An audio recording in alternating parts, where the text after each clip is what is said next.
Radio Ifriqiya FM célèbre avec vous la journée mondiale de la radio.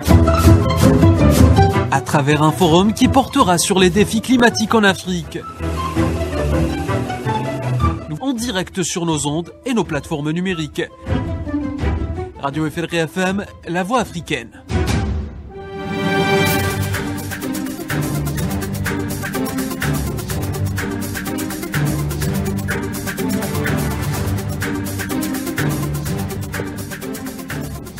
Mesdames, Messieurs, bienvenue à ce forum spécial d'Ifriqiya FM consacré à l'environnement et au changement climatique en Afrique.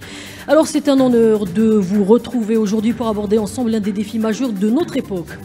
La préservation de notre planète et l'adaptation au changement climatique qui touche directement nos sociétés, nos économies, nos modes de vie sur le continent africain.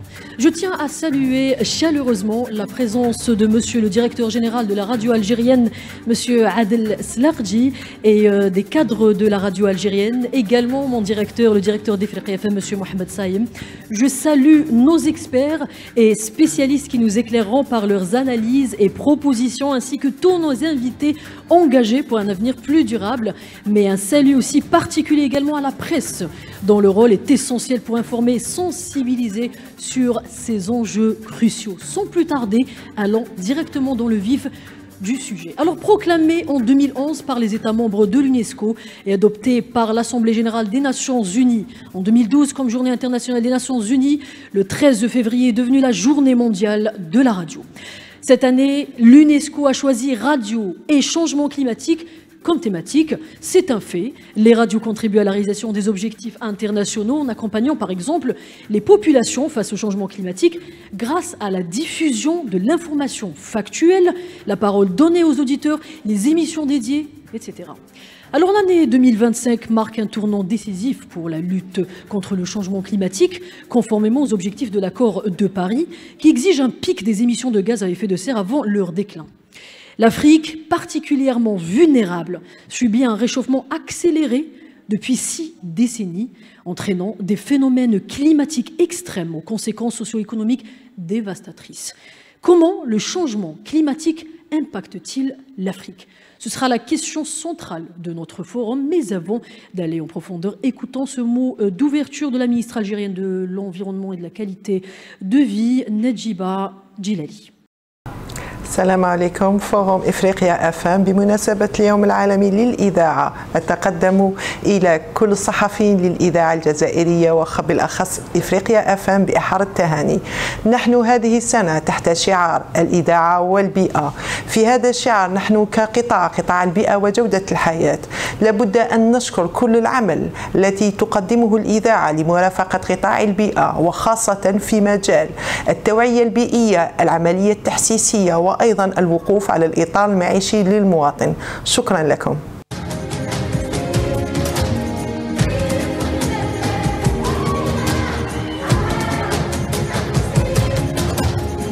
Ifriqiya FM, sauti ya Afrika.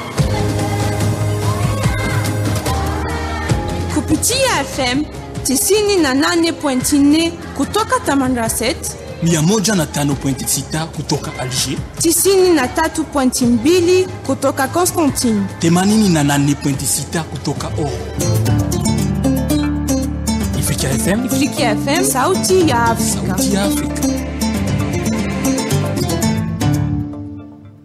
Alors ce jingle est en swahili et aujourd'hui, il sera donc question de radio et de défis climatiques.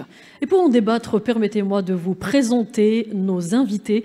Alors on a M. Bouradoum Abderrahman, il est sous-directeur de l'atténuation du changement climatique au ministère algérien de l'Environnement et de la Qualité de Vie.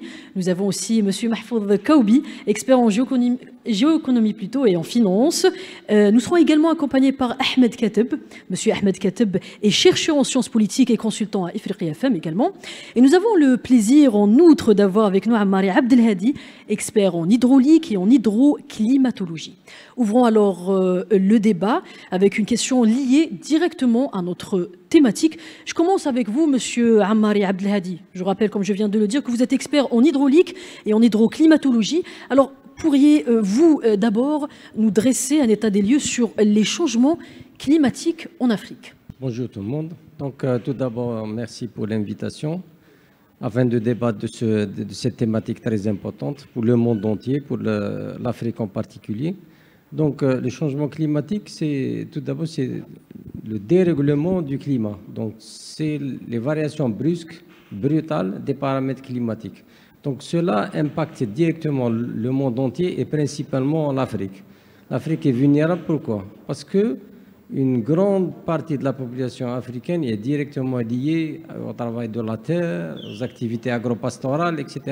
Donc tout changement des paramètres climatiques va impacter directement la vie quotidienne de ces gens, de ces citoyens, donc de l'économie des pays africains tout entier. Donc, c'est pour ça l'importance de l'étude des changements climatiques, de l'intérêt apporté à ces changements climatiques, c'est une importance stratégique. Le changement climatique, ce n'est pas un luxe de riches, au contraire, donc c'est une thématique qu'il faut prendre au sérieux parce que ça menace directement l'existence de l'humanité sur Terre. Donc, c'est des termes qui sont forts, mais c'est la réalité. Si on continue sur ce même train, donc l'humanité va être en péril. Donc, depuis la nuit des temps, l'être humain s'est adapté avec la nature. Je me pose toujours la question, pourquoi, dans les temps modernes, on veut que la nature s'adapte à l'humain? Donc ça, c'est la question fondamentale. Il faut que nous nous adaptions à la nature, il faut adapter nos habitudes de consommation, nos habitudes de travail, nos habitudes de consommation énergétique surtout, à la réalité que les ressources naturelles sur Terre sont des ressources limitées.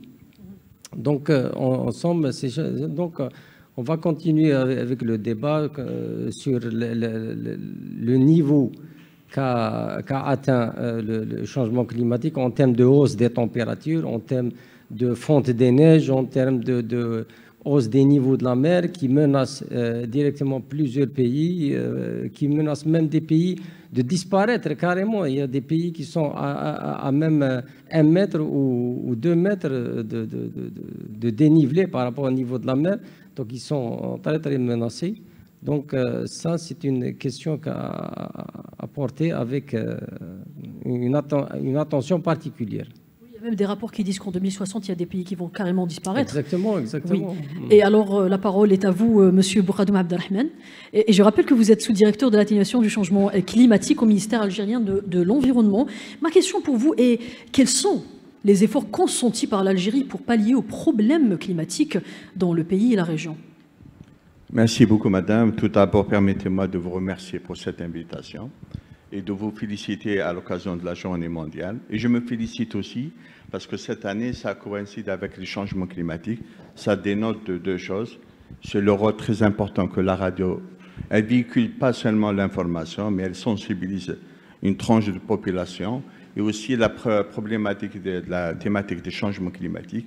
Parce que notre rôle au niveau du ministère de l'Environnement et de la qualité de vie, c'est que tous les secteurs, y compris la radio, intègrent la problématique des changements climatiques dans leur plan de développement ou leur activité quotidienne. Si vous permettez un petit peu, je voudrais rebondir sur les effets des changements climatiques sur le continent africain avant que j'aborde l'Algérie. Vous savez, on a un groupe d'experts internationaux qui s'appelle le groupe GIEC, qui établissent des rapports tous les 4 ans, 5 ans sur les effets des changements climatiques sur tous les pays.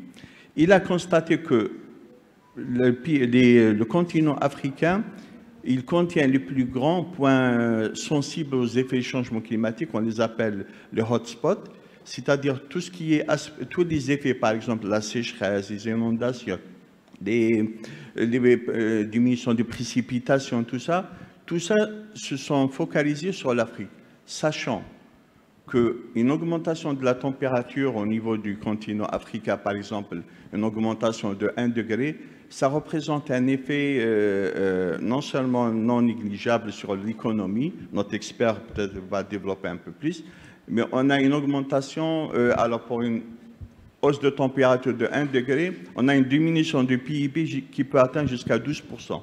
Pour vous dire un petit peu les effets qu'il peut avoir les changements climatiques sur les différents pays. Concernant l'Algérie, l'Algérie, comme à l'instar des pays africains, nous sommes frappés plein fouet par les effets des changements climatiques. Il y a les experts, comme j'ai dit tout à l'heure, les experts du GIEC considèrent l'Algérie comme un hotspot. On a constaté depuis les nombreuses études universitaires de 1970 jusqu'à maintenant une diminution des précipitations, une augmentation des fréquences, c'est très important, une augmentation des bulletins spéciaux, par exemple, diffusés par l'ONF qui parlent de phénomènes extrêmes, de précipitations. Et on a aussi des inondations et des incendies. Tout ça, ça impacte énormément non seulement sur l'économie, mais il y a la sécurité alimentaire qui est en jeu pour l'Algérie. D'accord. Alors maintenant, nous allons passer à notre expert en géoéconomie et en finance, Monsieur Mahfoud Kaoubi, vous qui êtes justement expert en la matière. Pourriez-vous nous résumer les effets ou les impacts des changements climatiques sur les économies des pays africains?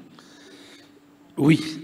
Qui est notre vraie thématique d'aujourd'hui. Hein. Tout à fait. L'impact vient, il faut le prendre du côté de la structure des économies africaines. Des économies qui sont principalement, qui vivent principalement de l'activité agricole, pastorale et de la pêche. Sur les 54 pays africains, plus de 80%, donc 44 pays, voient leur produit intérieur brut constitué de plus de entre 40 et 45% d'activité agricole. Et vous voyez comme l'activité agricole, pastorale et de pêche est directement liée au climat. Donc la sécheresse, les inondations, l'augmentation du niveau d'eau de mer, le recul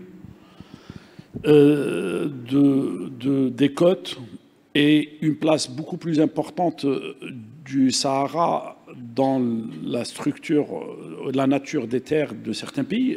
Quand on prend le Tchad, par exemple, en une décennie, donc le Sahara a gagné, a fait perdre plus de 60% des terres agricoles. Donc ça vous donne un petit peu l'impact qui n'est pas le même nécessairement dans les pays européens ou dans les pays développés. Donc la structure de l'activité économique basée principalement sur une activité directement liée au climat fait que le changement climatique a des répercussions très majeures, catastrophiques, qui ont ensuite un impact d'ordre social, politique, institutionnel, et qui rend les choses beaucoup plus compliquées. C'est pour ça que, justement, le représentant du ministère de l'Environnement vient de dire que les pays africains, la problématique et l'impact du dérèglement climatique est beaucoup plus visible en Afrique, et il a des répercussions beaucoup plus négatives en Afrique que sur les autres continents. Merci Monsieur Kaoubi. Alors maintenant, je vous propose directement cet entretien réalisé par notre correspondante au Mali, Angèle Dombélé. Elle reçoit dans son entretien Monsieur Adama Sissoukou, journaliste environnementaliste et docteur en géographie de l'environnement, découvrant tout de suite les questions et les réponses. Bonjour à tous, notre invité du jour est Adama Sambou Sissoko. Il est journaliste, environnementaliste et également docteur en géographie de l'environnement.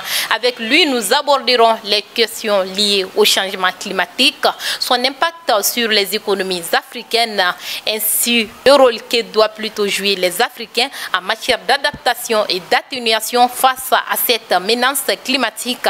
Par ailleurs, dans le cadre de la Journée mondiale de la radio, nous discuterons du rôle de ces médias qui touchent un large public au Mali. Monsieur Adama Sambou Sissoko, bonjour. Bonjour. Est-ce que le changement climatique est-il à l'origine des conflits qui caractérisent certaines régions du continent? Oui, bien sûr, les changements climatiques sont à l'origine des conflits communautaires. Je donne un exemple. J'ai parlé tantôt du fait que cela joue sur la fertilité des sols. Moins les terres sont fertiles, plus des paysans vont être tentés d'avoir plus d'espace pour produire. Et les champs sont contigus les uns et les autres. cela va amener des conflits par rapport aux limites des champs. Mais également, qu'est-ce qui va se passer? Quand il y a moins de ressources en eau, c'est que les animaux n'auront plus assez de ressources pour s'abreuver. Et l'éleveur sera obligé de se déplacer d'un point A en un point B à la recherche de quoi à faire abreuver son troupeau. C'est pareil pour la végétation. Et nous, en milieu malinqué, nous disons que le champ n'a pas de pieds pour se déplacer. Et on ne peut non plus mettre le troupeau dans sa poche. Cela étant, malheureusement, cela va donner lieu à des conflits entre éleveurs et agriculteurs. Donc, si nous prenons l'une des régions du Mali où il y a la crise, c'est-à-dire la région de Mopti, Tombouctou, Gao et Kidal, pour y avoir visité, mais ces conflits, quelque part, s'expliquent par le fait que les ressources forestières, les ressources naturelles sont surexploitées et font l'objet d'impacts par les effets de changement climatique. Allons-y au Soudan, allons-y en Somalie, allons-y au Niger, au Burkina, un peu partout où il y a les conflits en Afrique, quelque part, c'est lié à la question des ressources naturelles. Et ces ressources naturelles sont malheureusement impactées par les effets néfastes des changements climatiques. Aujourd'hui, nous sommes dans la mouvance voilà, de la célébration de ce outil, comme je l'ai si bien mentionné, qui est capital pour les Maliens, on va dire, puisque nombreuses sont nos communautés locales qui sont attachées voilà, à la radio en matière voilà, de s'imprégner des faits, voir tout. Mais est-ce qu'à partir de là, vous pouvez être en mesure de nous dire que la radio peut être un bon moyen de sensibiliser voilà, les populations aux questions environnementales? Si oui, comment peut-elle contribuer efficacement à cette cause selon vous? La radio, c'est un des médias de proximité par rapport à nos communautés locales au Mali et même ailleurs en Afrique. Quand vous voyez deux vieilles personnes, peut-être que l'une d'entre elles a écouté la radio le matin, ou bien l'une a son poste à radio, vous comprenez, les jeunes, et puis voilà. Donc, quant à l'impact de cette radio par rapport à l'information écologique et sinon environnementale, mais il n'y a rien de mieux indiqué que la radio. Je le disais tantôt, il y a les radios communautaires, surtout les radios de proximité.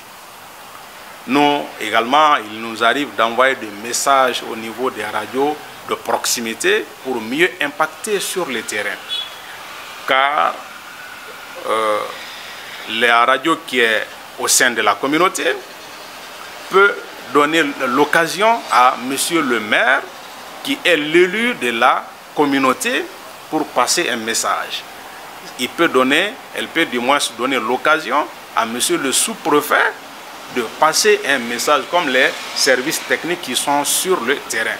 Donc dire que la radio, c'est pour conclure que la radio aujourd'hui, comme hier, est un outil idéal en matière de dissémination des informations climatiques. Comme je vous l'avais si bien annoncé, nous étions avec monsieur Adama Sambou Sissoko. Il est journaliste environnementaliste et également il est docteur en géographie de l'environnement. Vivement une prochaine fois et merci à vous de nous avoir suivis dans cet entretien. Kuna iya kukama mu cikin Radio Africa FM bisa tauraron dan Adam mai suna Arabsat 5C akan tushi 3,884 MHz, yawan kodin 27,500 Polysartion RHCP.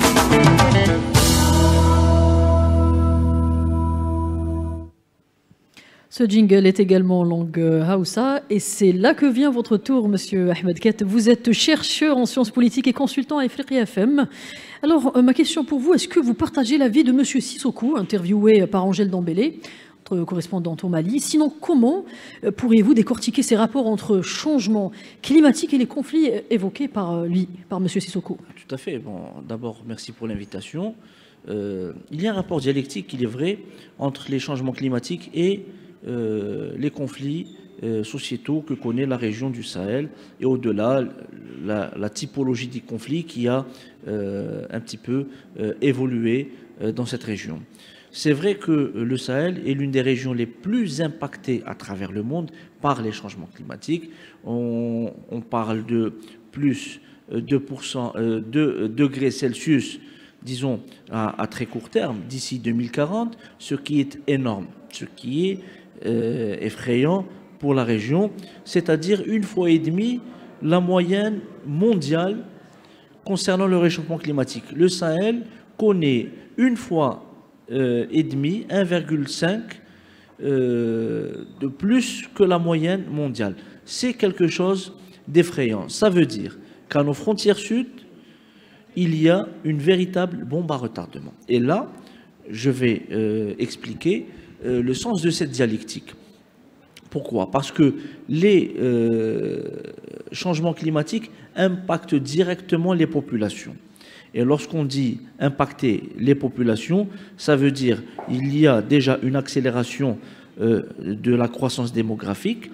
Par exemple, si on prend le Niger, c'est l'un des taux les plus élevés de fécondité au monde. C'est 7 enfants par femme. Et d'ici 2050, le Niger dépassera les 50 millions d'habitants et peut-être sera le 3e ou le 4e pays le plus peuplé d'Afrique à l'orée de 2100, ce qui est extraordinaire comme exemple. On parle surtout de problèmes économiques, de chute de PIB, de chute de croissance économique, de productivité, mais on parle également et surtout de tensions intercommunautaires. Adama Sissoko, à Bamako, l'a bien résumé. Les changements climatiques impactent directement le vécu quotidien des hommes. Et si on revient à l'anthropologie, à la lecture anthropologique des sociétés du Sahel, il y a déjà entre 60 et 80% de la population de cette région qui dépend soit de l'agriculture, soit de l'élevage, soit de la pêche. Donc, c'est des populations très fragiles, très vulnérables et impactées directement par les changements climatiques. Cette dichotomie entre agriculteurs et éleveurs pousse à l'exacerbation des conflits de type communautaire au sein d'une région. On le voit, depuis 2010-2012, il y a une recrudescence de la violence dans des régions du Sahel qui auparavant connaissaient une harmonie sociale où les gens vivaient en bonne intelligence. L'assèchement du lac Tchad, on peut le lier à la recrudescence des attaques de Boko Haram, du groupe Boko Haram dans la région. Idem pour le fleuve Niger. Et on voit aujourd'hui que la région des 3 frontières, le Liptako-Gourma, entre le Burkina, le Mali et le Niger, est sujette à une recrudescence spectaculaire de la violence terroriste, et le Sahel est en passe de devenir l'épicentre mondial de ce phénomène après son déplacement du théâtre léventin. C'est-à-dire qu'il y a une superposition, disons, de causes de problèmes. On a le problème global qui est le changement climatique, et puis l'impact sur le local. Et cet impact sur le local produit également d'autres dynamiques de type criminel. Donc on commence par les conflits intercommunautaires et puis on bascule soit dans le grand banditisme, soit dans le terrorisme pour pouvoir survivre. Et il y a un autre phénomène, peut-être qu'on va y revenir plus tard, c'est le phénomène migratoire. On ne peut pas dissocier les changements climatiques du phénomène migratoire. On le voit, il y avait durant les années 60-70, les années de famine de 70 et 80, ça a été exacerbé, un mouvement de migration des pays du Sahel, donc du sud des pays du Sahel vers le nord des pays du Golfe de Guinée et également du nord des pays du Sahel en direction du nord, c'est-à-dire vers l'Afrique du Nord, la Libye, l'Algérie, la Mauritanie. Aujourd'hui, il y a cette explosion démographique, les changements climatiques, la recrudescence de la violence de différents types qui a provoqué un phénomène migratoire également spectaculaire, tous azimuts, et on le voit ici en Algérie, comme on peut le constater soit au Sénégal, soit en Mauritanie, soit en Côte d'Ivoire et surtout en Libye. Alors on voit, d'après ce que M. Kateb vient de dire, on comprend que le changement climatique peut impacter, peut aller bien au-delà de tout ce qu'on croyait, peut impacter même le mode de vie, la qualité de vie, il peut causer le phénomène migratoire. Alors on continue avec le débat, mais bien avant, on passe cette vidéo ou cette interview du Cameroun de notre correspondant Lionel Bayong fils. Il reçoit M. Goël Pascal, sous-directeur de la sensibilisation et l'éducation au ministère camerounais de l'Environnement. Alors suivons tout de suite son interview.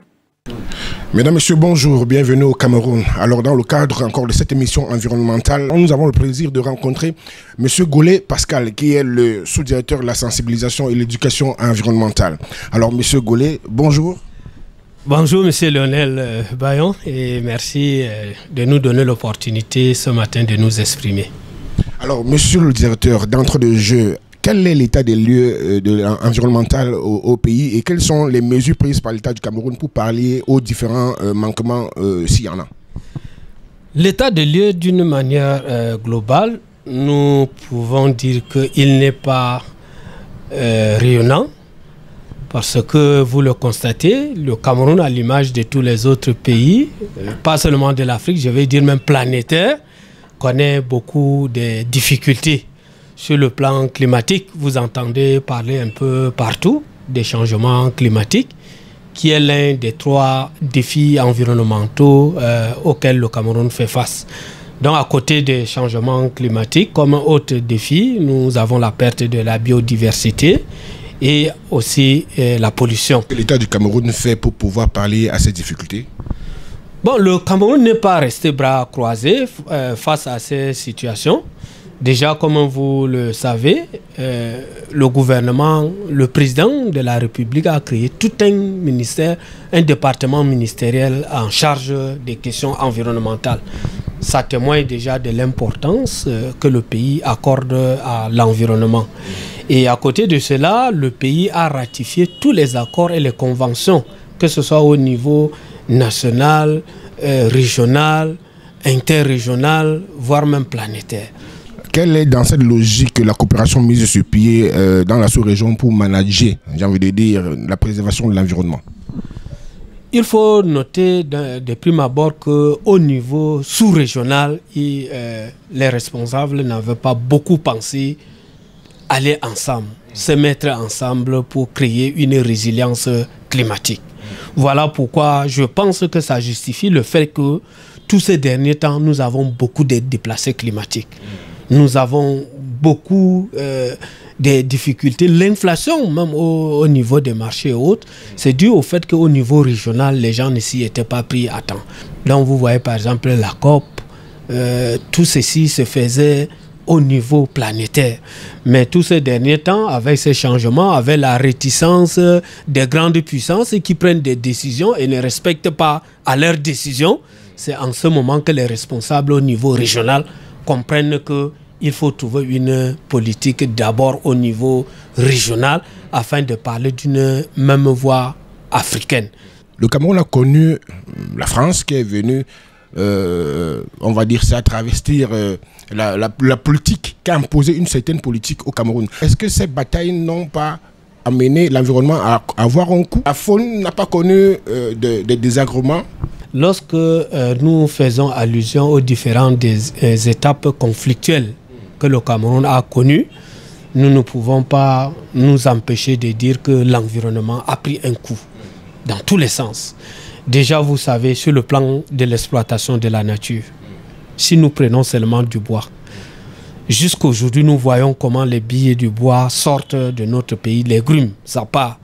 Mais est-ce que les bénéficiaires de cela pensent aussi à la régénération de notre nature? Est-ce qu'ils s'impliquent dans le reboisement, la plantation des arbres pour remplacer ceux qu'ils ont abattus? Donc si je ne m'accroche qu'à cet aspect, le Cameroun a subi un grand coup lors de ces conflits, que ce soit la première, la deuxième guerre, la traite négrière, le pays qui continue à subir. C'est ici que prend fin notre entretien du jour. Nous rappelons que pour cet entretien, nous avons M. Gaulet Pascal, qui est sous-directeur de la sensibilisation et de l'éducation environnementale au ministère de l'Environnement, de la protection de la nature et du développement durable. Alors, dans cette interview, l'invité de notre correspondant Lionel Bayang-Fils a souligné surtout l'impératif d'accorder de l'importance à l'environnement. Mais avant de rebondir sur tout cela, on passe au débat. Et on commence par cette vidéo de notre correspondante mauritanienne Maria Traoré, découvrant sa question tout de suite et juste après celle de notre correspondant au Togo, Asso Apedo. Je vous demande de noter pour passer à vos questions par la suite.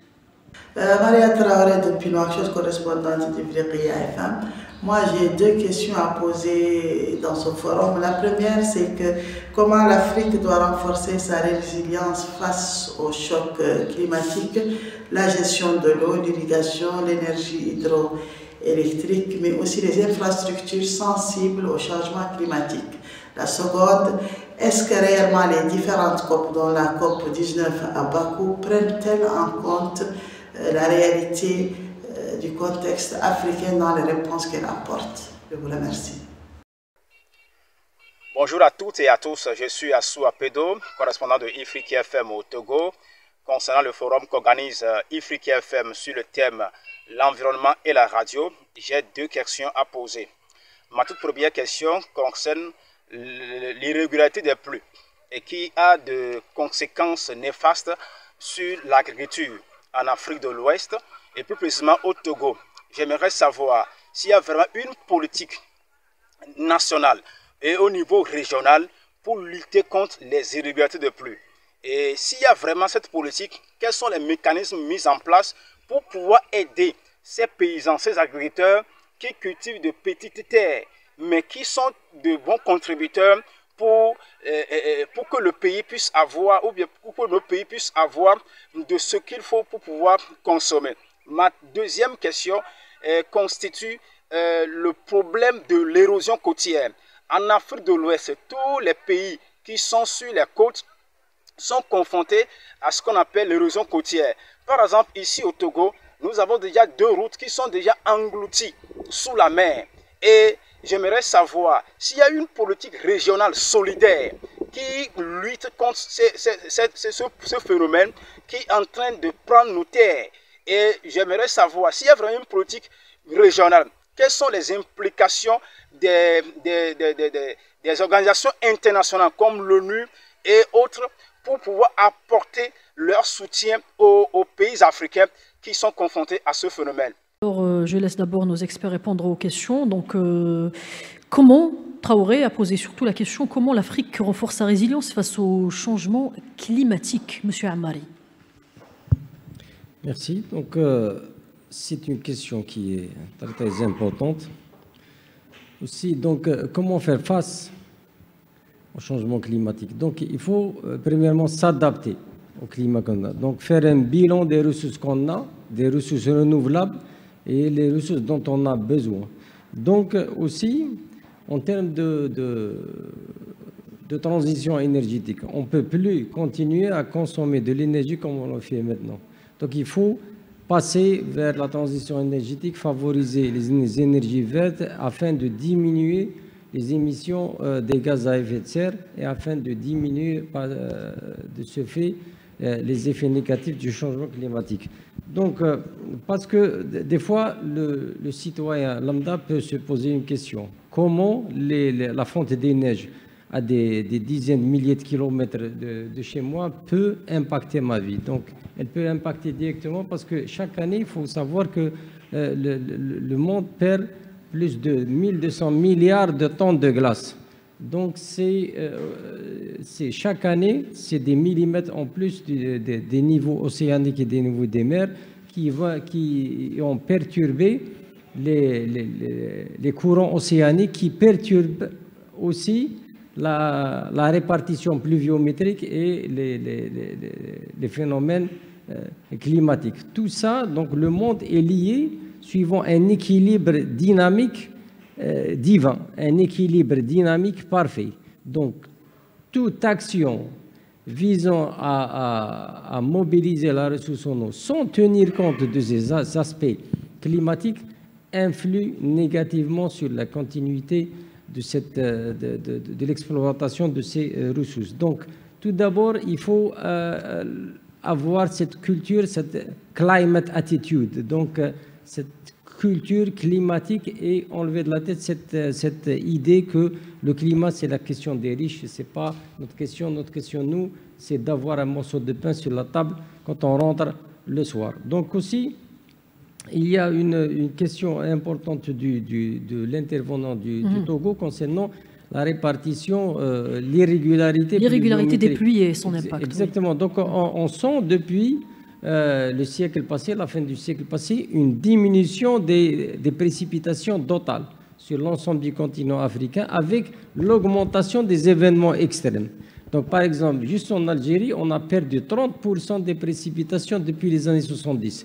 C'est catastrophique, malgré que les événements extrêmes ont augmenté, et au niveau mondial, les événements extrêmes ont augmenté, ont été multipliés fois 3 ces 30 dernières années. C'est très impressionnant. Aussi, concernant le couvert forestier, sachant que la forêt tropicale africaine, c'est le deuxième poumon du monde, spécialement en RDC. Donc c'était une forêt qui était jusqu'à maintenant protégée, mais malheureusement, donc l'exploitation des forêts tropicales s'est accentuée ces dernières années. L'Afrique perd aux environs de 13 millions d'hectares de forêts chaque année. Donc le monde perd chaque année une partie de son poumon, son deuxième poumon, pour pouvoir respirer convenablement. Donc cette irrégularité, on la sent sur l'ensemble du continent africain, surtout dans la zone du Sahel, qui est très très impactée. Donc notre collègue a parlé du lac Tchad. Le lac Tchad a perdu 75% de sa superficie depuis les années 60.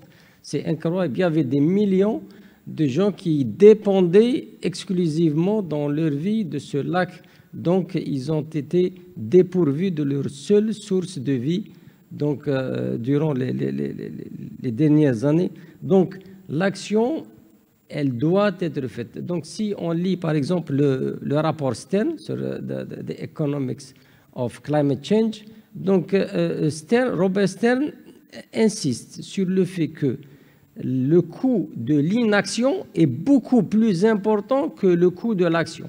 Il faut prendre des dispositions, il faut dégager des financements afin de favoriser cette transition énergétique.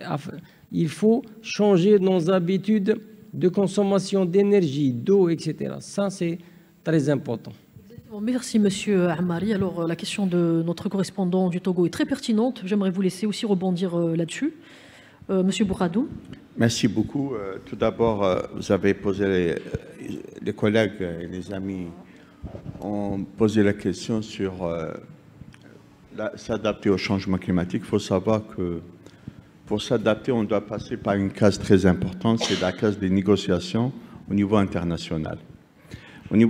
Si vous revenez à l'accord de Paris, il y a des articles qui parlent de financement, c'est d'accorder annuellement. Il y avait un objectif qui était de 100 milliards de dollars par an pour les pays en développement.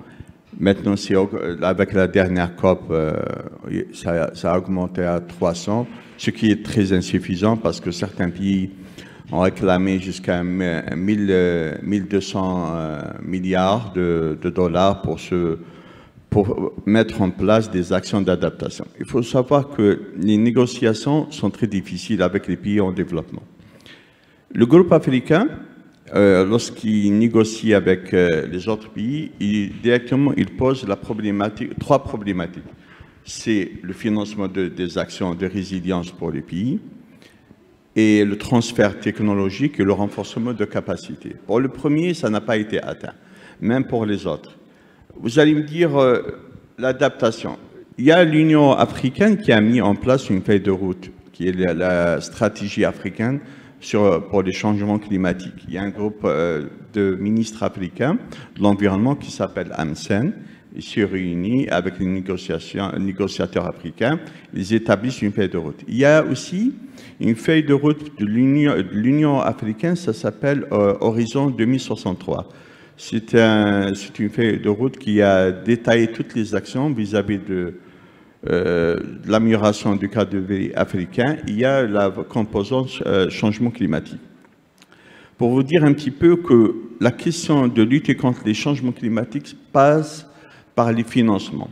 Les financements, nous avons plusieurs fonds. Celui le plus important, c'est celui du Fonds vert climat et celui du Fonds d'adaptation.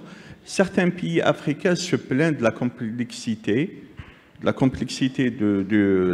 d'accéder à ces financements, mais aussi que certains pays se plaignent aussi de la dette climatique pour s'adapter, c'est-à-dire pour que les pays engagent des mesures, par exemple pour l'agriculture ou pour améliorer l'arrosage goutte à goutte ou bien l'amélioration de la plante pour que ça ne consomme pas.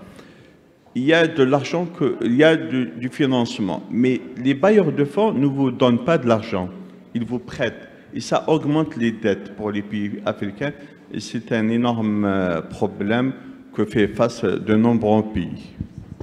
Alors je rappelle que l'UNESCO a choisi pour cette année comme thème radio et changement climatique. On a vu que ça touche pratiquement à tous les domaines.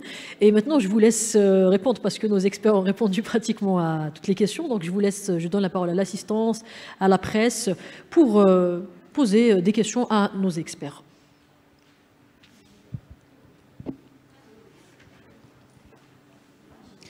Bonjour, c'est Hayat Korchi, journaliste à Ifriqiya FM. Voici ma question. Peut-on dire que la radio, aujourd'hui, est un outil efficace pour l'éducation environnementale en Afrique? مقبول عواد صحفية بقناة إفريقيا أفهم قسم الأخبار ناطق باللغة العربية. هل يمكن القول اليوم البرامج الإذاعية المتعلقة بموضوع البيئة يستطيع أن تكون برامجه ناجحة في إفريقيا لزيادة الوعي حول تغيير المناخ وأثاره؟ Je vous donne la parole, Monsieur Kaoubi. Je voudrais juste préciser quelque chose. C'est que l'Afrique subit le dérèglement climatique. Sur les émissions à effet de gaz, 77% proviennent des pays du G20. Et que la question de lutte ou d'adaptation, à mon sens, passe nécessairement par le développement. Et le développement passe par la production, passe par la croissance, passe par la consommation d'énergie. Quand nous ne chantons pas, nous, Africains, aujourd'hui, cette histoire de dérèglement, on n'est pas responsable, on n'a pas été responsable. L'Afrique doit s'émanciper, et pour s'émanciper, elle doit travailler, elle doit produire, et elle doit valoriser ses richesses, y compris ses richesses énergétiques. Et être conditionné à des aides considérées souvent comme de la charité ne constitue pas, à mon sens, la solution. La solution, c'est que les pays africains doivent s'organiser. Les pays africains ont besoin de stabilité, ont besoin de clairvoyance et ont besoin de politiques de développement qui leur permettraient d'avoir les moyens de lutter efficacement contre le dérèglement climatique. Et lutter efficacement, c'est construire des meilleures habitations, pas des habitations précaires, construire des barrages, avoir les moyens d'irrigation, stabiliser leur population, etc. Ça, c'est très, très important. Maintenant, l'éducation, dans cette quête de développement, de croissance, on ne doit pas produire les mêmes erreurs qui ont été faites par ce monde développé donneur de leçons.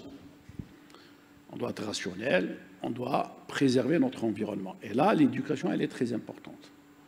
Mais pour éduquer le peuple, on a besoin de moyens, on a besoin d'écoles. Il faut construire. Mais pour construire tout cela, on a besoin de développement. Qu'on ne se trompe pas de problématiques, qu'on se pose les vraies questions. L'Afrique a besoin de développement. Et la production n'est en réalité que de la transformation d'énergie. Voilà les vraies questions. Je vous laisse, M. Kateb, rebondir également. Je rebondis sur ce qu'a dit mon ami Mahfoud Kaoubi. Donc, la région du Sahel émet 1% uniquement par rapport à ce qui est émis mondialement de gaz à effet de serre. Donc 1%. Et c'est l'une des régions les plus impactées, sinon la région la plus impactée au monde. Donc le différentiel est criard. C'est une injustice historique infligée au peuple africain. Donc pour pouvoir justement aller à cet éveil africain, on a l'exemple du gazoduc qui est projeté entre le Nigeria et l'Algérie. C'est une mutualisation des efforts, c'est une mutualisation également des intérêts des pays africains pour pouvoir non seulement transporter le gaz du Nigeria vers l'Algérie et de l'Algérie vers l'Europe, mais surtout c'est de fournir cette énergie aux populations des pays que traverse le TSGP, c'est-à-dire le nord du Nigeria, tout le Niger et l'Algérie. Et c'est là, peut-être, l'intérêt de ce projet structurant en Afrique de l'Ouest et en Afrique du Nord, donc pour la région du Sahel, finalement, c'est de permettre la création de conditions objectives de développement local. Et ça, c'est très important. Le deuxième point sur lequel je voudrais abonder, c'est les politiques publiques de protection d'environnement, de développement durable, etc. Des politiques publiques inclusives et qui prennent en considération les spécificités de chaque localité, de chaque région, parce qu'on ne peut pas édicter une politique publique par le haut, comme le fait le FMI, les institutions internationales, etc. On voit que ces solutions clés en main sont très limitées et, pire, produisent des effets inverses et contraires. Pour répondre à la question par rapport à la radio comme outil efficace pour l'éducation climatique, la radio reste un médium très important, notamment dans les pays du Sahel. La radio est un outil classique, évidemment, de communication. Elle reste, mais elle doit s'adapter. Elle s'adapte via le multimédia, via les réseaux sociaux, pour que l'impact soit direct, soit percutant, et qu'on sorte de ce format traditionnel de la radio, transistor, qu'on écoute le soir ou qu'on écoute dans sa cuisine, etc., etc. La radio reste un médium important, elle s'adapte avec les technologies modernes, mais surtout, la radio est un moyen de rapprocher, est un moyen de raconter.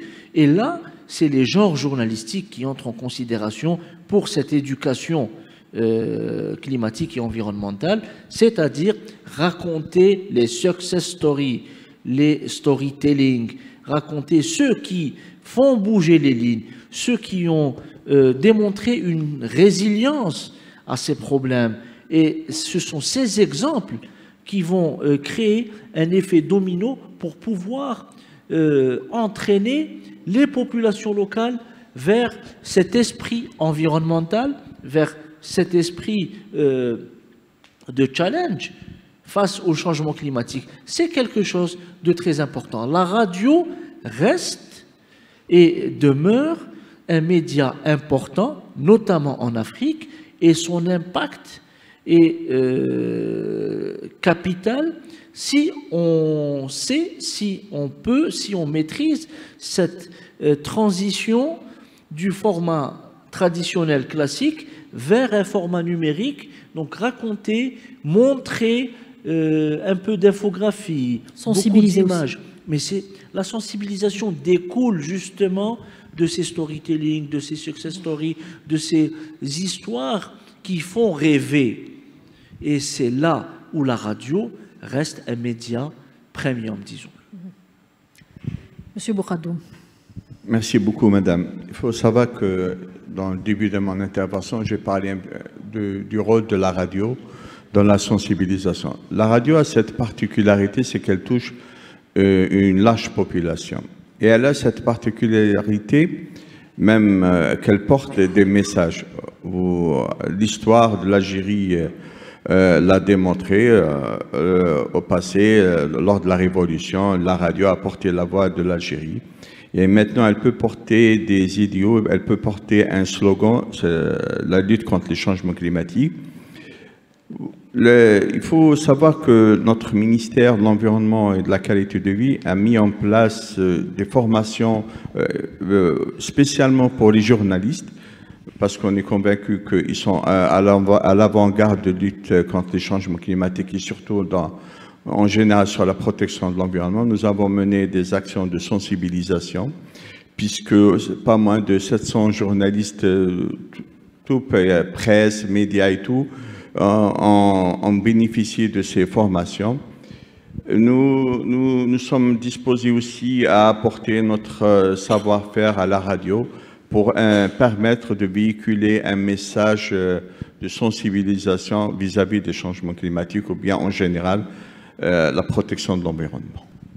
D'accord, monsieur Boukhadoum. Je laisse aussi mon le directeur d'Ifriqiya FM, monsieur Mohamed Saïm.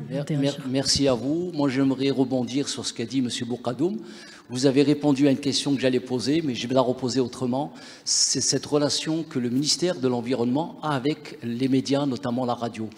Il y a de cela, je vais peut-être dire 15 ans, peut-être un petit peu plus, on va dire une vingtaine d'années où j'avais fait mes débuts, je travaillais beaucoup sur les questions d'environnement. Il y avait à l'époque au sein du ministère un club de presse. Il y a des institutions, enfin des ministères où ces clubs existent. Est-ce qu'aujourd'hui vous comptez relancer ce club? Et je pense que ce club de presse pourra apporter beaucoup, d'abord pour le ministère, mais aussi pour les auditeurs, pour la population. Et je pense que c'est une question quand même assez primordiale. Et si vous voulez mon avis en tant que journaliste radio, moi je pense qu'il est vraiment nécessaire de revenir à ces clubs et peut-être un peu partout. Je vous donnerai donc la parole pour me répondre. Merci beaucoup, M. Boukhadoum. Merci à vous. C'est vrai, moi aussi je travaillais au ministère de l'Environnement à l'époque où il y avait le club de la presse. C'est une excellente idée, je pense que ça peut être une recommandation qu'on pourrait avoir et je ne manquerai pas de transmettre cette demande à ma hiérarchie. Et je suis vraiment content que vous vous rappelez du club de la presse. Hein. Ça fait longtemps. Alors je redonne encore une fois le mot à la presse, oui. D'abord. Merci. Je suis Mohamed Yahyaoui, je suis africaniste. J'habite à Arusha, en Tanzanie, près du Kilimandjaro. Et je voudrais faire une petite remarque, c'est que ici, on s'intéresse beaucoup plus à l'Afrique francophone et qu'on oublie l'Afrique anglophone. Il y a des régions quand même qui subissent ce genre de défis climatiques, mais peut-être dans un autre sens, qui pourrait peut-être éclairer l'audience, c'est qu'il n'y a pas uniquement des phénomènes de sécheresse, mais au contraire, avec la plus grande majorité des fleuves les plus importants en Afrique, Limpopo, les sources du Nil dans l'Afrique de l'Est où je suis, les problèmes sont autres. Je reviens d'Ouganda il n'y a même pas 2 semaines de cela. On parle beaucoup plus de conséquences des défis climatiques dus aux inondations. Donc là, on est en train de sensibiliser les gens, d'installer des institutions pour les prévenir à l'avance sur les inondations, les glissements de terrain. Par ailleurs, je vois qu'ici, on n'a pas beaucoup parlé des investissements que pourrait recevoir l'Afrique en matière de surveillance des changements climatiques et des alertes précoces sur ce genre de changement. Il me semble qu'il est très important qu'il y ait un network de capteurs, de surveillance de ces effets climatiques qu'on pourrait prévenir à l'avance. Ça réglera beaucoup de problèmes. J'ai aussi quelque chose à dire à propos des mesures qu'on prend pour combattre ces effets climatiques dans la région où je suis, parce que la région francophone, elle est bien couverte, tout le monde est au courant, c'est que ces régimes de précipitation et de pluie ont changé de pattern. Ils ne pleuvent plus. Et ça ne pleut plus au bon moment, ni au bon endroit. Je vous donne un exemple. Au Zimbabwe, il n'y a pas 2 mois, 60 éléphants sont morts de soif parce qu'il n'y avait pas l'eau là où il faut, au moment où il faut. Et si vous me dites qu'en Afrique anglophone, on ne s'intéresse pas trop parce que ces problèmes de sécheresse, etc., quand bien même il y a beaucoup d'eau dans ces régions, on n'arrive pas à les mobiliser. C'est un point très important. Au nord du Kenya, il y a toute une mer de champs de thé comme ça. C'est là où on produit on exporte, c'est là où on produit la plus grande quantité de thé, alors qu'on n'est pas loin du lac Victoria, mais on n'arrive pas correctement à mobiliser ces eaux-là. Donc s'il y a investissement, s'il y a sensibilisation auprès des organismes étrangers internationaux à venir financer, ce serait surtout pour ces mobilisations de ressources hydriques. Autre chose que je voulais dire, c'est qu'on se prépare activement à ces changements, à ces défis. Il y a beaucoup de conférences sur les économies bleues, par exemple. Juste avant le Covid, il y avait à Nairobi une grande conférence sur l'économie bleue. Et là, on est en train de mettre en valeur tout ce qui dérive des ressources mobilisables hydriques pour pouvoir donner donc l'opportunité pour pouvoir régler ces problèmes, tant en matière d'emploi que... Parce que, comme il a dit le monsieur, toute cette région-là est à forte dépendance agricole. Hein. Il y a beaucoup d'activités agricoles.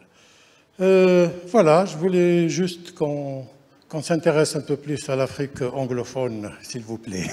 Merci. Merci pour ces propos très pertinents. Avant de continuer avec la presse, je vous laisse d'abord rebondir sur ces propos, encore une fois, très pertinents. Alors, pourquoi? La question, c'est beaucoup plus le pourquoi. Oui, ben si. Donc, c'est beaucoup plus pour des raisons de communication. Communication plus simple, plus facile. Donc, en termes aussi de relations historiques aussi plus profondes. Donc, je rebondis aussi sur la thématique de communication. Donc, les collègues journalistes de Ifriqiya FM, monsieur le directeur aussi a parlé de ça. Donc, la communication, c'est très important. La radio joue un rôle très important dans ce processus, de cette stratégie de communication. Donc, j'aimerais aussi faire une proposition concernant encourager la discipline du journalisme scientifique. Moi, en tant que scientifique, je n'ai pas l'habilité, je n'ai pas les compétences, etc., pour lancer une campagne de communication, etc. C'est les journalistes qui y a. Moi, je peux, en tant que scientifique, fournir la matière première à l'équipe journalistique. Donc, c'est à l'équipe journalistique de développer ça en stratégie de communication, c'est très important. Aussi, concernant je rebondis ce qu'a dit M. Yahyaoui, c'est très important. Donc, le networking, c'est très important sur l'ensemble de l'Afrique. Que ce soit networking en termes de médias, Ifriqiya FM joue un rôle très important. Donc, élargir la couverture médiatique sur l'ensemble du continent africain. Aussi, le networking en termes économique, donc favoriser les institutions financières pour subventionner, pour financer des projets sur l'ensemble du continent africain, aussi le networking scientifique. Donc, par exemple, à l'université, chez nous, à l'École nationale supérieure d'hydraulique, on a un réseau de recherche qui comprend plusieurs pays, que ce soit de l'Afrique francophone ou anglo-saxonne, donc en RDC, au Nigeria, au Ouganda, etc., etc. Donc, les moyens de communication existent. On a fait aussi un travail exceptionnel concernant le fleuve Congo sur le transport des sédiments qui est influencé par la déforestation de la forêt tropicale, etc. Donc, les moyens, la volonté existe. Les moyens aussi doivent être mis pour encourager ce networking. Donc, aussi, le dernier point que je souhaite aborder, c'est que les problèmes des Africains doivent être traités par des Africains. On doit trouver des solutions africaines pour les problèmes africains. On a des compétences, on a beaucoup de collègues en Afrique de l'Est, en Afrique de l'Ouest, en Afrique du Sud, etc. On travaille main dans la main pour trouver des solutions, que ce soit pour les problèmes de sécheresse, sachant que l'Afrique subsaharienne ou l'Afrique du Nord, chaque année, le désert avance de milliers, de centaines de kilomètres. Chaque année, c'est effrayant. Chaque année, les zones humides déclinent. C'est effrayant.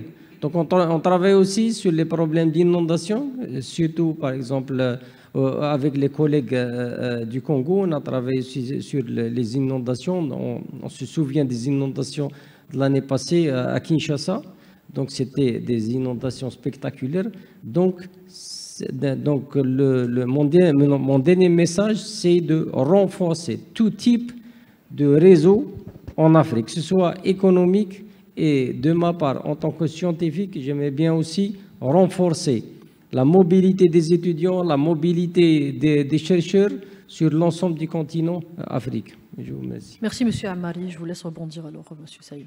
J'aimerais juste rebondir sur ce qu'a dit M. Ammari et par rapport à l'intervention de M. Yahyaoui, par rapport aux langues, le français ou l'anglais ou d'autres langues. Moi, j'aimerais juste dire et faire un lien aussi par rapport un peu à la sensibilisation et au rôle de la radio. Vous avez dit aussi que les problèmes africains doivent être réglés par les Africains. La réponse est toute simple. L'exemple, on est là aujourd'hui, vous êtes présents sur un média africain, c'est notre slogan, 100% africain. Donc les Africains qui règlent leurs problèmes entre eux, c'est le but. La tribune existe, elle est là aujourd'hui, l'exemple est concret. Par rapport aux langues, c'est vrai que des fois il y a le choix de l'anglais ou du français, pardon. Et toujours par rapport à Radio Ifriqiya FM, il y a au moins 7 langues au niveau de cette chaîne. Le français, l'anglais, le tamahek, le hausa, bambara, swahili, portugais, pourquoi pas plus de langues. Donc le support linguistique est là, le support communication, c'est la radio, c'est les fréquences, elle est là, et l'équipe, c'est des Africains, que des Africains. C'était un plus que je voulais apporter par rapport à votre intervention. Merci, M. Ammari. Je m'appelle Mohamed Dia, je suis chroniqueur à la radio Ifriqiya FM. Merci à nos panélistes pour ce débat vraiment riche. Moi, j'ai une question et elle s'adresse beaucoup plus à M. Mahfoud Kaoubi. De part et d'autre, vous avez mentionné, tous les panélistes ont mentionné par rapport à la COP, aux accords de Paris ou les G20 par rapport au gaz à effet de serre, qui est produit par la majorité des pays industriels. Mais malheureusement, l'Afrique en paye la charge la plus chère pratiquement, or que nous en produisons pas plus. Il y a cet aspect. Il y a également cette augmentation du gaz à effet de serre a un impact négatif par rapport au changement climatique, aux irrégularités de la pluie, donc ce qui également a une conséquence négative en Afrique. Pourquoi? Parce que 60% de la population africaine se nourrit pratiquement de l'agriculture. Donc elle survit par le biais grâce à l'agriculture. Et puisque 60% de la population se survivent par le biais de l'agriculture et qu'il y a une déforestation, il y a l'irrégularité des saisons, donc l'agriculture n'est plus favorable. Et il y a cette corrélation entre agriculteurs, éleveurs, comme notre correspondant au Mali l'a mentionné.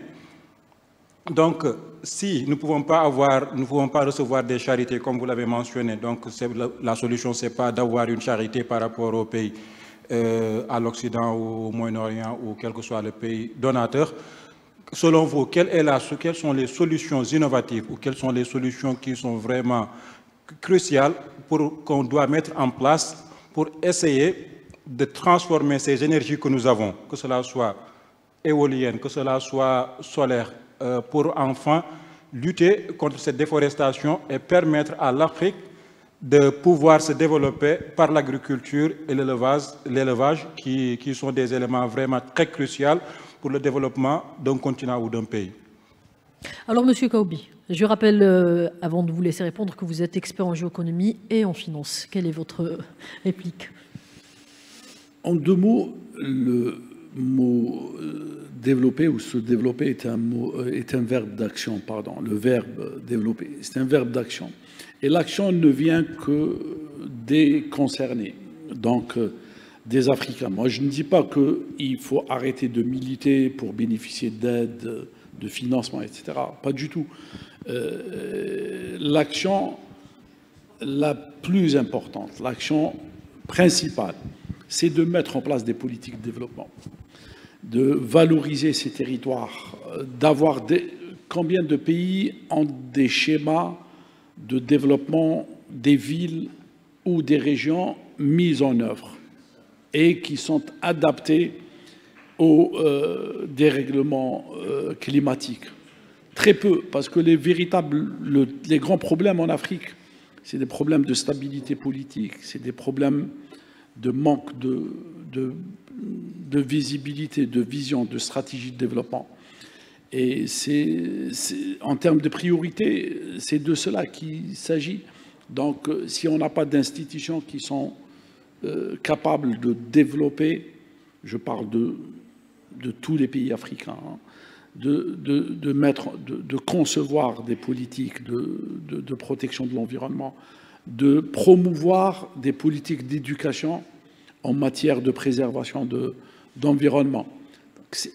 Donc, Marx le disait, moi je suis un adepte de cette vision marxienne, c'est que l'infrastructure détermine la suprastructure. Les besoins en Afrique sont des besoins physiologiques. Nos amis africains qui ont intervenu l'ont dit d'une manière très crue. Donc des conflits à cause de sources d'eau, à cause de pâturage, etc. C'est de cela qu'il s'agit aujourd'hui. Et là, nous avons cette responsabilité de dire les choses telles qu'elles se présentent en Afrique. On a besoin de mobiliser, de mobiliser les personnes concernées à ce qu'il y ait plus de sérénité, plus de stabilité, plus d'excellence et plus de politique de développement. Merci Monsieur Kaoubi pour cet éclairage. Est-ce qu'il y a toujours des questions pour la presse ou bien on continue avec nos... Allez-y. Bon, je peux parler.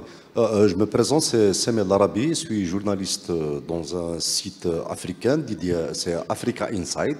Justement, on fait le même boulot, on informe, c'est-à-dire on fait des papiers, des entretiens, enfin tout ce qui est dédié à l'Afrique. Alors je suis vraiment très content d'être invité aujourd'hui par monsieur le directeur Saïm pour assister à ce débat, notamment sur ce sujet très important qui sont les défis climatiques. Justement, c'est-à-dire dans notre métier, quand on traite de l'Afrique, c'est-à-dire ce continent, ce grand continent millénaire, c'est-à-dire qui fait face encore à d'autres, pas uniquement au climat, au développement, à toutes les problématiques c'est-à-dire qui sont posées.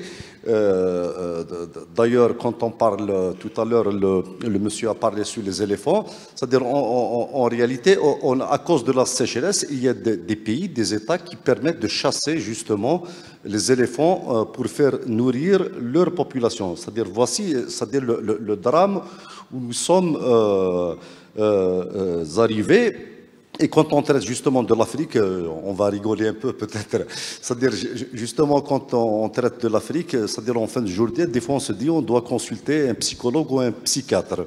C'est-à-dire tellement, c'est-à-dire les informations qu'on donne, qu'on relaie par rapport à la situation à l'Afrique, elles sont catastrophiques. Et justement quand on parle de défis climatiques, les panélistes ont bien développé la chose, c'est-à-dire l'impact, c'est-à-dire sur les conflits, les guerres, les maladies qui font des ravages, c'est-à-dire en ce mais le problème, c'est vrai, beaucoup d'experts, enfin même l'Union africaine, dans le cadre du NEPA, dans les rencontres internationales, l'ONU, de toutes les instances internationales, c'est-à-dire on donne des solutions, mais c'est à peu près les mêmes solutions qu'on offre. Ça fait des années et qui ne donnent pas réellement de très bons résultats. Au contraire, c'est-à-dire on fait face à une reproduction de l'éternelle domination entre le centre et la périphérie, pour reprendre les thèses de Samir Amin. Alors là, je ne vais pas tarder, nous sommes dans un dilemme. Le monsieur du ministère de l'Environnement a soulevé la question de la dette, justement. C'est-à-dire on emprunte de l'argent à des pays déjà surendettés, c'est-à-dire pour trouver des solutions dont les pays avancés sont les premiers responsables. Mais malheureusement, quand on parle, c'est vrai, quand on revient sur la question de, comment on appelle ça, le truc énergétique, les nouvelles solutions d'économie verte, de tout ça. Mais dans la réalité, elle s'appuie sur l'extractivisme aussi. C'est-à-dire pour la transition énergétique, on est obligé aussi de surexploiter, c'est-à-dire les terres rares, tout ça. Alors, je termine par cette question. Est-ce que faut-il pas se poser encore une fois, comme dans le passé, c'est-à-dire la question du développement lui-même? Est-ce qu'on n'est pas face réellement c'est-à-dire à redéfinir c'est quoi le développement et comment se développer, et en déconnexion, bien sûr, avec les solutions offertes aujourd'hui? Merci pour cette question. Je vous laisse, messieurs, rebondir, si quelqu'un aimerait rebondir sur Monsieur Bourgadoum. Merci beaucoup, madame. Tout d'abord, si vous permettez, pour répondre à Monsieur Mohamed sur une question, il a parlé de mon charité. Là, on n'est pas dans cette optique-là. La charité, on est dans un principe de pollueur-payeur, c'est-à-dire que les pays développés, 100 ans, ils étaient en train de polluer l'atmosphère, et maintenant, ils payent. Ça s'appelle le principe pollueur qui a été mis en place lors de Rio, la Convention de Rio en 92. Il y a la question qui revient toujours sur la relation entre le développement et l'environnement.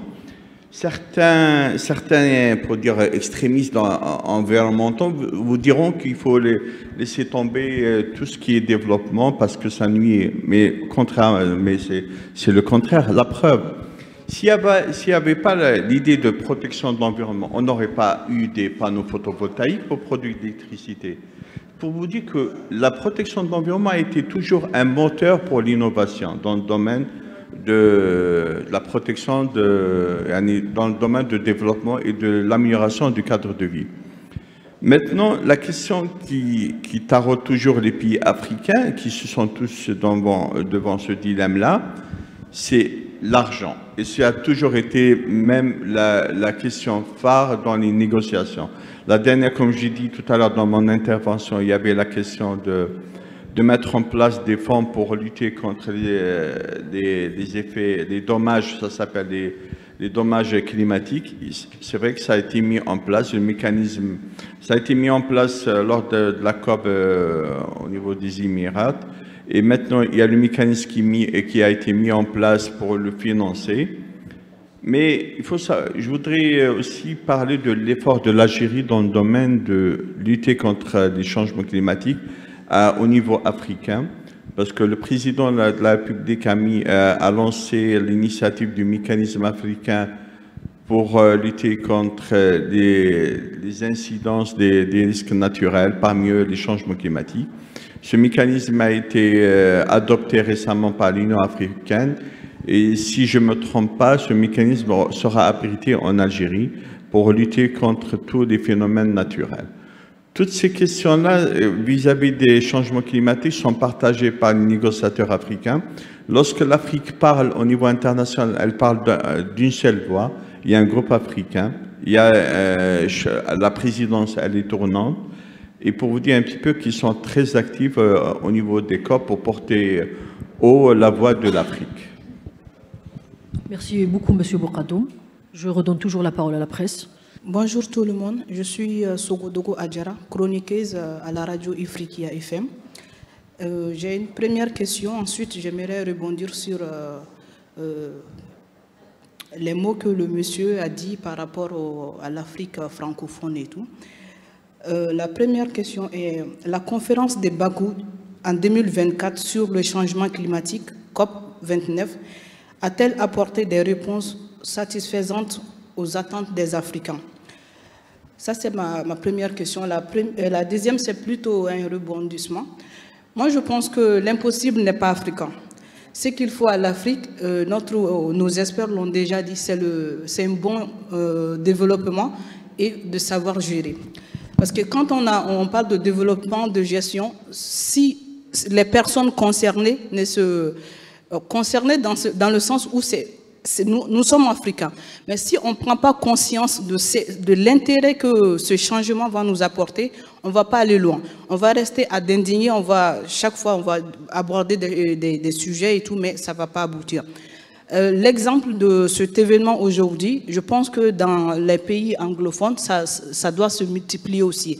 C'est ça qu'on appelle l'Union africaine. Chacun peut se développer dans sa langue, chacun peut apporter ce qu'il peut de là où il se trouve.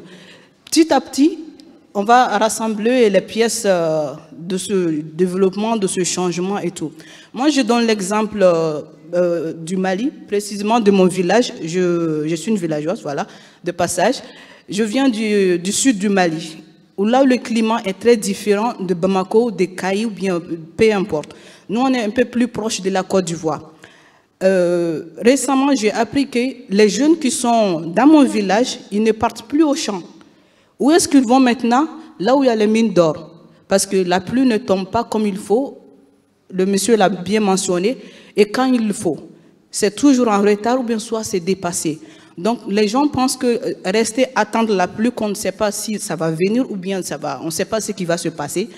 Ils préfèrent aller là où il y a les mines ou bien aller en aventure. Plusieurs Maliens sont ici en Algérie de passage. Quand tu leur demandes pourquoi tu es là, non, parce que maintenant, il n'y a plus de pluie, il y a plus, nos moutons n'ont plus de quoi manger ou bien, voilà. Je pense que vous avez compris. Et je pense que c'est à nous, les Africains, de prendre conscience de ce phénomène-là et de faire de notre mieux. De passage, je voudrais adresser un message à notre directeur, M. Saïm. Il a mentionné tout à l'heure les différentes langues qui sont parlées au niveau de la chaîne. Moi, je fais mes chroniques souvent en bambara ou bien en français.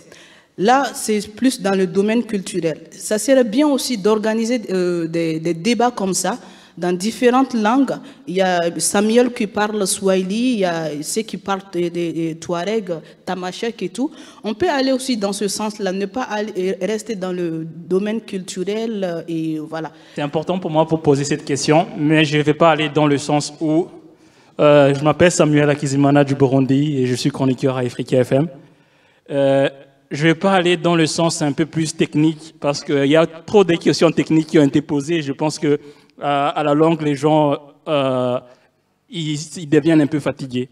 Vous savez, je vais commencer par cette phrase que j'adore beaucoup qui dit la communication est une arme de construction massive. Et je pense que c'est une des clés pourquoi il y a cette forum aujourd'hui, à travers la radio, pour transmettre les messages directement. Moi, j'ai une question. En fait, si on regarde actuellement, il y a un nouvel ordre mondial qui se dessine. Monsieur Kaobi sourit parce qu'on en discute souvent dans l'émission Eco-Afrique. Il y a un nouvel ordre mondial qui se dessine. Récemment, on a vu par exemple que le USAID il a été bloqué et c'est l'un des contributeurs pour le financement de certains projets. Est-ce qu'en Afrique, on ne doit pas se poser la question en disant à vouloir toujours attendre des solutions à travers les COP, à vouloir attendre des solutions à travers les financements étrangers, Est-ce qu'on ne doit pas se mettre la main dans la pâte avec ce qu'on a déjà et commencer à trouver des solutions à l'africaine? Parce que si on continue à travers ça, on peut se réveiller un jour et on entend que certains financements qui devaient financer le côté climatique en Afrique ont été supprimés. Vous savez, c'est la vérité que l'Afrique a subi des conséquences qu'on n'a pas été acteur dedans. Mais une des choses, c'est que la situation, elle est là, c'est une réalité, on ne peut pas en disconvenir, c'est une réalité qui est là. Mais je pense qu'on ne doit plus se tourner sur la victimisation, mais plutôt aller vers des solutions, parce qu'il y a du travail à faire. Moi, ma question revient sur ça, en disant quel travail peut-on faire en tant qu'Africains pour répondre aux besoins des Africains selon nos moyens et selon nos compétences. Merci beaucoup. Merci Samuel Akizimana. On passe la parole à, je pense, Mzhora. Je te remercie Samuel pour la parole. Donc, moi je me présente, je suis aussi chroniqueuse au niveau d'Ifriqiya FM.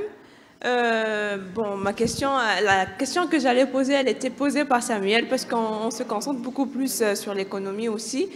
Mais je vais poser une autre question qui va aller sur tout ce qui est sécuritaire. Donc, avec les changements climatiques, M. Kateb a parlé tout à l'heure des défis sécuritaires en Afrique et tout ce que l'Afrique subit aujourd'hui. Et est-ce que les changements climatiques, avec tous les défis qu'on rencontre aujourd'hui, par exemple, si on prend l'exemple de la RDC ou dans toutes les zones où il y a des conflits, est-ce que c'est aussi une question prioritaire? Parce qu'aujourd'hui, quand on parle de développement en Afrique, on parle aussi des défis sécuritaires, c'est des questions qui sont prioritaires beaucoup plus. Donc, est-ce qu'on pourra faire jongler d'une question à une autre ou bien réarranger, revoir nos priorités en Afrique? Merci. Merci Mzhora. Alors, vu le peu de temps qui nous reste, j'aimerais bien vous laisser rebondir si quelqu'un a des réponses. Monsieur Kateb. Très rapidement, par rapport à la question posée par Mzhora, c'est une dialectique, véritablement. Donc, on ne peut pas aborder et abonder les questions sécuritaires sans comprendre le soubassement sociétal, ethnographique et les changements climatiques sont un facteur déstabilisant majeur qui provoque l'exode, qui provoque des conflits communautaires et qui pousse les gens à verser dans l'extrémisme malheureusement. Donc ça alimente les conflits. Pour switcher sur la question de Samuel et de notre ami, il faut que les Africains prennent conscience, soient conscients on doit s'approprier ces questions et ces problématiques pour pouvoir arriver à une déconnexion par rapport aux agendas internationaux. On ne peut pas continuer à souscrire à ce qui était dicté par les institutions financières internationales, par le grand capital, par les grandes multinationales, sans qu'on ait notre mot à dire. Et c'est là l'enjeu de la conscientisation et c'est là l'enjeu du néo-panafricanisme qui nous permettra à nous, Africains, d'affronter de face ces problématiques existentielles qui détermineront notre présent, mais surtout qui impacteront notre avenir. Merci beaucoup, Monsieur Kateb. Monsieur Saïm aimerait aussi rebondir. Enfin, pas rebondir, bon, moi j'attendais un peu la fin du question. Forum. Si vous voulez me redonner la parole à la fin, pour deux petits mots, sinon vous poursuivez. Monsieur Kaoubi, vous voulez rebondir? Je voudrais juste dire quelque chose. L'Afrique a besoin d'industrie, l'Afrique a besoin d'agriculture, l'Afrique a besoin de consommer d'énergie, et c'est par là que l'Afrique s'adaptera aux grands enjeux climatiques qui se posent à elle. D'accord, merci à vous, merci tout le monde. Je laisse la parole à Monsieur Saïm avant de chuter parce qu'il nous reste plus de temps. Moi, je voulais tout simplement remercier M. Bokadoum, M. Ahmed Kateb, M. Kaoubi et M. Ammari et tous ceux qui étaient présents à l'occasion de cette journée mondiale de la radio. J'aimerais vous remercier pour vraiment un débat de très très haute qualité, un contenu très riche. Moi, je suis très fier et très heureux d'avoir participé à un forum d'un très très haut niveau. Il me reste un souhait, c'est parce que c'est le deuxième forum de Radio Africa FM. Le premier, c'était le jour où on avait reçu tous nos correspondants des différents pays africains.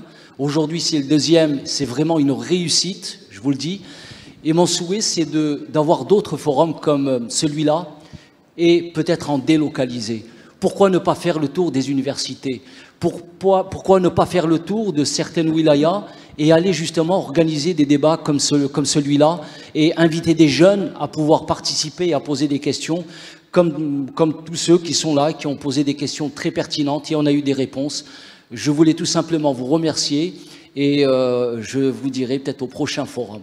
Merci voilà. Monsieur Saïm, merci à l'assistance, merci à nos experts pour ces questions, réponses et même commentaires très pertinents. Je rappelle que nous avions eu aujourd'hui avec nous Monsieur Bourkadoum Abdelrahman qui est sous-directeur de l'atténuation du changement climatique au ministère algérien de l'environnement et de la qualité de vie, Monsieur Mahfouz Kaoubi qui est expert en géoéconomie et en finance, aussi Monsieur Ahmed Kateb qui est consultant à Africa FM et chercheur en sciences politiques. Nous avons aussi eu le plaisir de recevoir M. Ammari Abdelhadi, expert en hydraulique et en hydroclimatologie. Alors c'était un débat très pertinent. Merci à vous pour toutes ces réponses, encore une fois, ces commentaires pertinents, ces questions aussi. Ce forum a mis en lumière l'urgence du changement climatique en Afrique, ses impacts sur les populations et les économies, ainsi que les efforts entrepris pour y faire face. Nous avions vu que les impacts du climat sont majeurs sur le tout, sur même la qualité de vie. Nos échanges ont souligné l'importance d'une action concrète, du rôle des médias dans la sensibilisation et de la nécessité pour l'Afrique d'affirmer ses priorités sur la scène internationale. Il est temps d'agir ensemble pour un avenir durable. Alors merci encore une fois à tous pour votre engagement. Je remercie mon directeur, M. Mohamed Saïm, nos deux rédacteurs en chef, Soumia Abbas Bouhidel et Zine, M. Zine Sharfawi, qui ont veillé justement à la préparation de ce forum et du service multimédia. J'aimerais citer Rafiq Mekhazni, Riyad Bousselwa, Shaouli Akram, tous ceux qui ont participé aussi à la réalisation, le chef du département réalisation et programmation Khaled Hamdani. Je remercie Walid aussi d'avoir assisté. Je remercie Tahar Terbint. Merci à tous et à bientôt pour d'autres événements.